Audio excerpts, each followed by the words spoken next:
दोस्तों, मेरे चैनल को जरूर सब्सक्राइब करें। आपका बहुत बहुत धन्यवाद।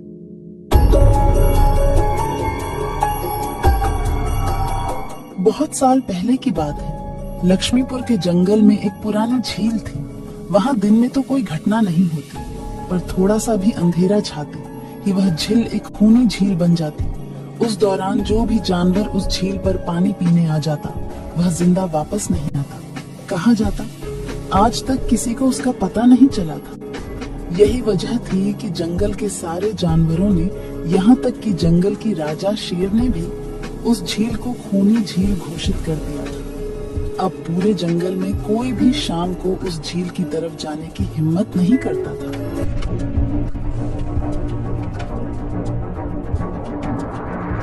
एक दिन उस जंगल में एक बंदर आ जाता है। उसकी और खरगोश की मुलाकात होती है। अरे बंदर भाई, कौन हो तुम? पहले तो तुम्हें इस जंगल में कभी नहीं देखा। खरगोश भाई, आज तक मैं शहर में इंसानों के बीच चिड़ियाघर में था। किसी तरह आजाद होकर आया हूँ। क्या इस जंगल में मेरे रहने के लिए कोई जगह है? हाँ बंदर भाई, ये हम जैसे जानवरों का घर है, इंसानों का चिड़ियाघर नहीं। आओ, मैं तुम्हें पूरी जंगल की सैर करवाता हूँ, सारी जगह के बारे में बताता हूँ। जो जगह पसंद आए वहीं टिक जाना। और खरगोश बंदर को पूरा जंगल घुमाता है। हाथी, जिराफ जैसे कई जानवरों के रहने की जगह ही नहीं, वहाँ के राजा शेर की भी गुफा दिखाता है, पर उस खूनी झील के बारे में ना बताता है और ना उसे वह दिखाने ले जाता है। बंदर वहीं बरगद के एक बड़े से पेड़ को अपने रहने के लिए पसंद कर लेता है। वहाँ रहते हुए अभी उसे 2 दिन ही गुजरते हैं कि तीसरे दिन शाम को घूमता हुआ वह उसी खूनी झील के पास पहुँच जाता है। अरे वाह, इतने सुंदर झील है। जी तो करता है ठंडे ठंडे पानी में कूद कर नहा लूं, लेकिन सर्दी होने का डर है। चलो, आज सिर्फ ठंडा ठंडा पानी से अपना प्यास ही बुझा लेते हैं।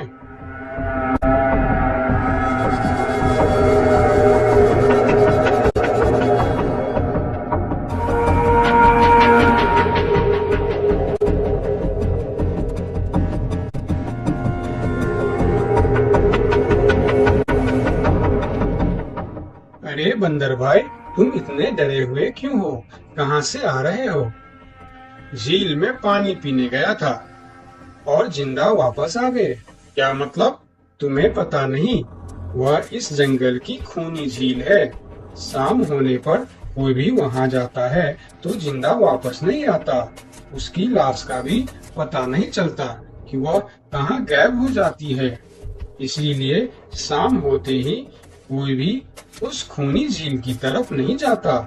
ये हमारे राजा का आदेश भी है। कमाल है, मुझे तो पता ही नहीं।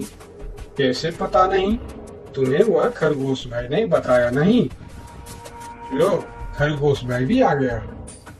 अरे खरगोश भाई, आपकी वजह से आज बंदर भाई की जान जाते जाते बची।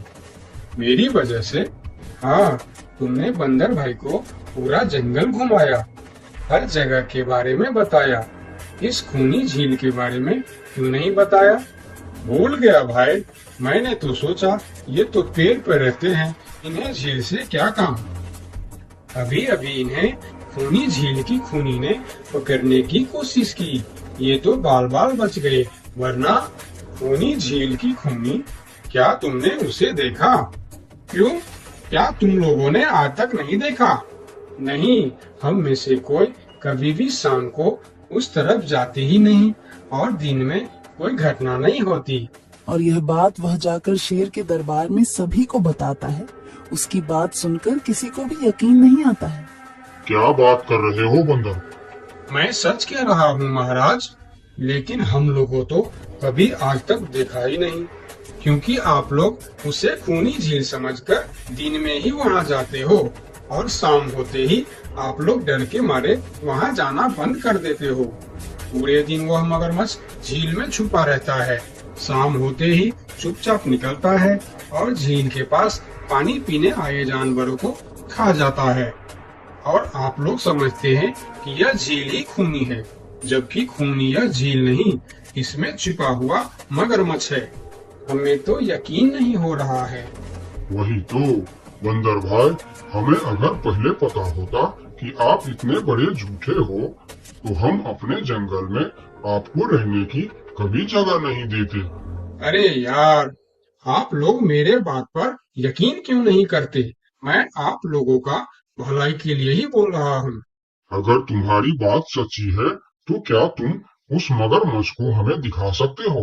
क्यों नहीं महाराज, आज शाम होते ही आप लोग वहाँ जाकर पेड़ और पत्थरों के बीच छुप जाना। और फिर शाम को वह सभी उस खूनी झील के पास जाकर छिप जाते हैं। झील के किनारे जाकर बंदर 2-3 बड़े बड़े पत्थर उस झील के पानी में फेंकता है। पत्थर के गिरने की छपाक छपाक की आवाज सुनकर मगरमच्छ पानी के अंदर चलता हुआ शिकार करने वहां आता है। मगर वहां पेड़ के पीछे छिपे दिखाई देते हाथी को देखकर वह सावधान हो जाता है और सोचता है, अच्छा, तो यह लोग मुझे छुपकर देखने आए हैं। अब मैं क्या करूं? हाँ, ये लोग तो बेवकूफ है। इन्हें फिर से बेवकूफ बनाते हैं। मैं फिर से पत्थर बन जाता हूँ। देखा, हमने कहा था ना, झील में एक बड़ा सा पत्थर है। हाँ, देखो, यही पत्थर तो हमें हमेशा रात में दिखाई देता है। वही तो, ये पत्थर सिर्फ रात को क्यों दिखता है, दिन में क्यों नहीं दिखता, कभी सोचा है? हाँ, रात को चंद्रमा की वजह से पानी में ज्वार आता है तो वह पत्थर ऊपर हो जाता है। दिन में ज्वार नहीं आता तो पत्थर पानी में डूबा रहता है। उनकी बेवकूफी भरी बातें सुनकर बंदर परेशान हो जाता है। अरे यार, तुम लोग भी ना समझते ही नहीं। ठीक है, चलो एक काम करते हैं। तुम लोगों को लगता है ना कि वह बड़ा पत्थर, कि वह बड़ा ही मजबूत पत्थर है। अगर यह खुद ही बता दे कि यह एक मजबूत पत्थर है तो मैं भी मान जाऊंगा और अभी गुलाटी मारते हुए झील में छलांग लगा दूंगा और तैरता हुआ इस तरफ से उस तरफ चला जाऊंगा। यह सुनकर मगरमच्छ के मुंह में पानी आ जाता है। लगता है आज बंदर का नरम नरम मांस खाने का मौका मिलेगा। वैसे भी ये सारे जानवर बेवकूफ है। आज तक मुझे पत्थर ही समझते आए हैं। मैं पत्थर हूँ, मैं मजबूत पत्थर हूँ। सुना आप लोगों ने, ये कैसे आप लोगों को बेवकूफ समझता है? अरे पत्थर भी कभी बोलते हैं क्या? अब सभी की समझ में बंदर की बात आ जाती है। रात भर सभी शेर राजा की गुफा में मीटिंग करते हैं। बंदर सही कह रहा था, यह मगरमच्छ जरूर कहीं दूसरी जगह से हमारे जंगल में आ गया है। लेकिन अब क्या करे? अगर धरती पर होता तो मैं उसे धूल चटा देता था, लेकिन पानी में हमारा शक्ति कम हो जाती है। तो क्या इससे हमें कभी छुटकारा नहीं मिलेगा महाराज? मेरे ख्याल से तो नहीं। मिलेगा महाराज, ये पानी में भी रहेगा, हमें देखेगा भी, मगर वह कुछ कर नहीं पाएगा। ये कैसे हो सकता है? हो सकता है हाथी भाई, बस आप लोग मुझे 2 बड़े बड़े रस्सी दे दो। रस्सी का क्या करोगे? मैं शहर के चिड़ियाखाना में था तो एक एक तरीका सीखा है जानवरों पर कब्जा करने की। हम इस पर कब्जा कर लेंगे। और बंदर को 2 बड़ी बड़ी रस्सी लाकर दी जाती है। फिर बंदर उन सभी के साथ रस्सी लेकर उस खूनी झील पर पहुंचता है।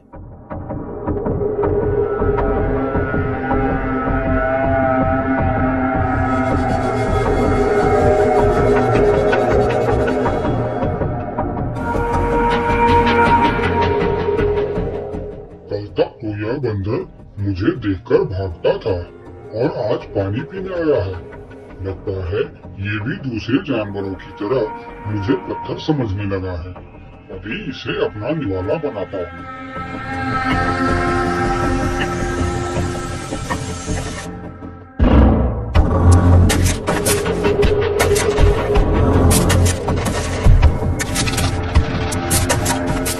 अरे, ये तो भाग भी नहीं पा रहा है। अब यह जितना ज्यादा फरफराएगा उतना यह फंदा कसता जाएगा और चुपचाप रहेगा तो फंदा ढीला रहेगा। जैसे यह फिर हिलेगा फिर फंदा कसता जाएगा। अब न यह इससे छूट सकता है और न पानी में जा सकता है। अरे वाह, फिर तो यह हमारा कुछ भी नहीं बिगाड़ सकता। अब हम सारे जानवर इस झील में कभी भी पानी पी सकते हैं, कभी भी नहा सकते हैं। अब यह हमारा कुछ भी नहीं बिगाड़ पाएगा। अरे वाह बंदर भाई, मान गए। आपने तो हमारी समस्या ही खत्म कर दी, वरना रात भर हमें प्यासी रहना पड़ता था कि हमें झील में पानी पीने गया और झील ने हमें खा लिया। तो आज हमें एक बात समझ में आई है कि किसी भी अफवाह के चक्कर में हमें अपनी जगह छोड़कर नहीं जाना चाहिए, बल्कि उस अफवाह का समाधान क्या है वह खोजना चाहिए, क्योंकि कोई भी जगह खूनी नहीं होती, उस जगह पर रहने वाला खूनी होता है।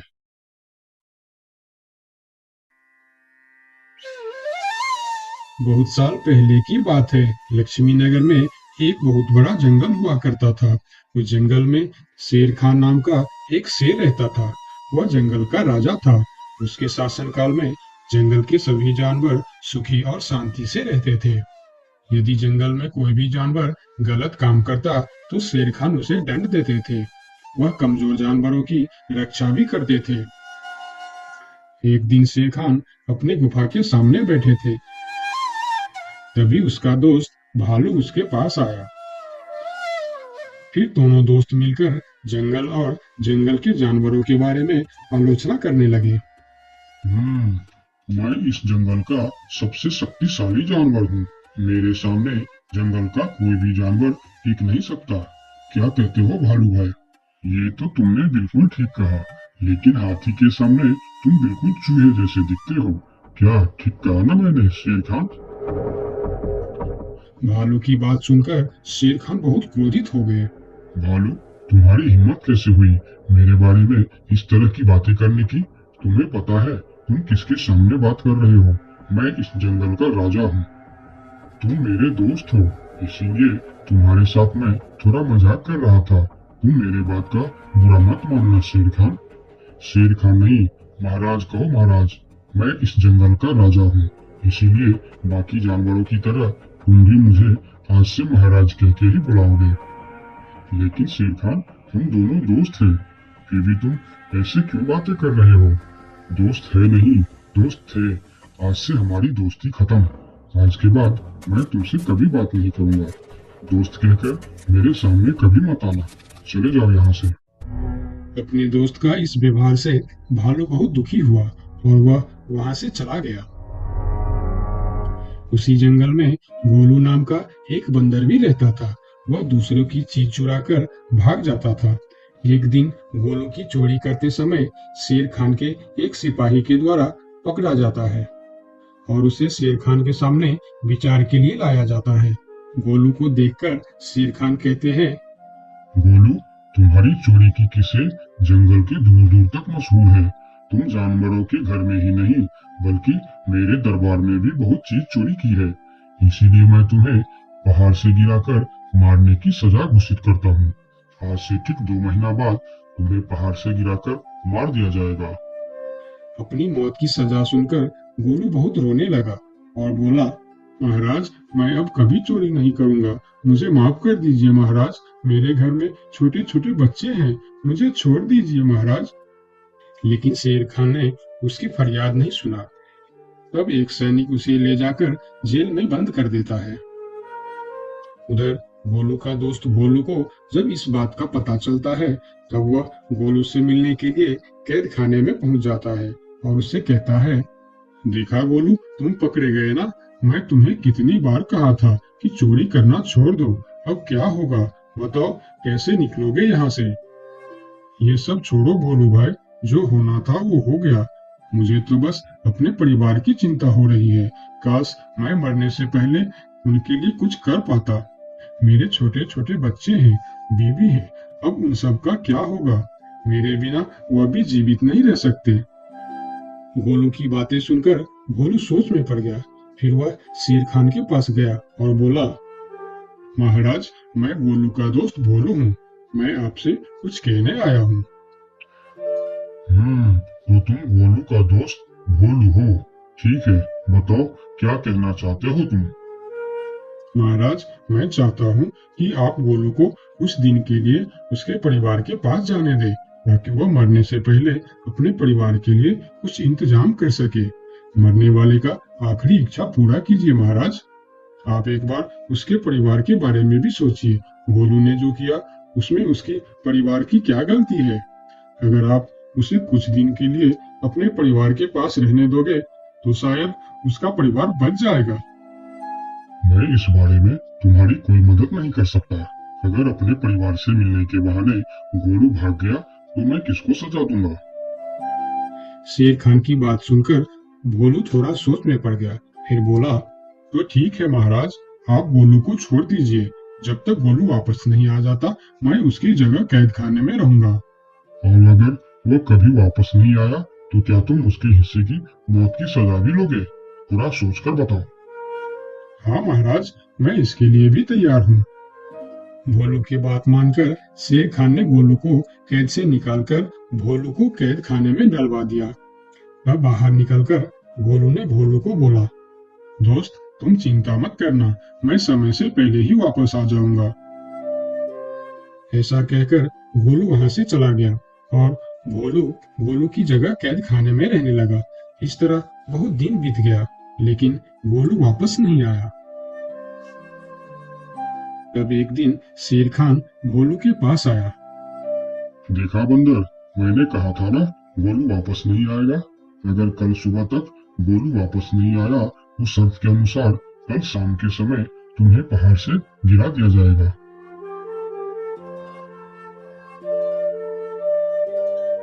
अगले दिन भी जब गोलू वापस नहीं आया तब शेर खान और उनके सैनिक भोलू को लेकर पहाड़ के किनारे पर गए। फिर भोलू को खाई के किनारे खड़ा करके शेर खान ने कहा, देखा ना मूर्ख बंदर, तुम्हारे दोस्त तुमको धोखा देकर चला गया। अब तुम मरने के लिए तैयार हो जाओ। लेकिन इस बार भी गोलू नहीं डरा और बोला, कोई बात नहीं महाराज, मैं अपने दोस्त के लिए मरने के लिए भी तैयार हूँ। मैं यह जानकर बहुत खुश हूँ कि मेरा दोस्त अपने परिवार के साथ खुश है। मेरे आगे पीछे और कोई नहीं है, मैं तैयार हूँ महाराज। शेर खान और भोलू के बीच बातचीत चल ही रही थी कि तभी थोड़ी दूर पर गोलू उनके और आता हुआ दिखाई दिया। फिर पास आकर उसने बोला, तुम्हें ऐसा करने की कोई जरूरत नहीं है दोस्त। तुमने मेरे लिए जो किया उसके लिए तुम्हारा बहुत बहुत शुक्रिया। अब मैं अपनी सजा पूरी करने के लिए तैयार हूँ। महाराज छोड़ दीजिए मेरे दोस्त को। गोलू, तुम्हें वापस आने की क्या जरूरत थी? मैं यह सजा ले लेता था। तुम्हारे घर में छोटे छोटे बच्चे हैं, बीवी है, उनका क्या होगा? मेरे परिवार में मेरे अलावा और कोई नहीं है, इसीलिए यदि मैं मर भी जाऊं तो मेरे लिए किसी को कोई दुख नहीं होगी। तुम यहाँ से चले जाओ। नहीं दोस्त, गलती मैंने की है, इसीलिए सजा भी मुझे ही मिलनी चाहिए।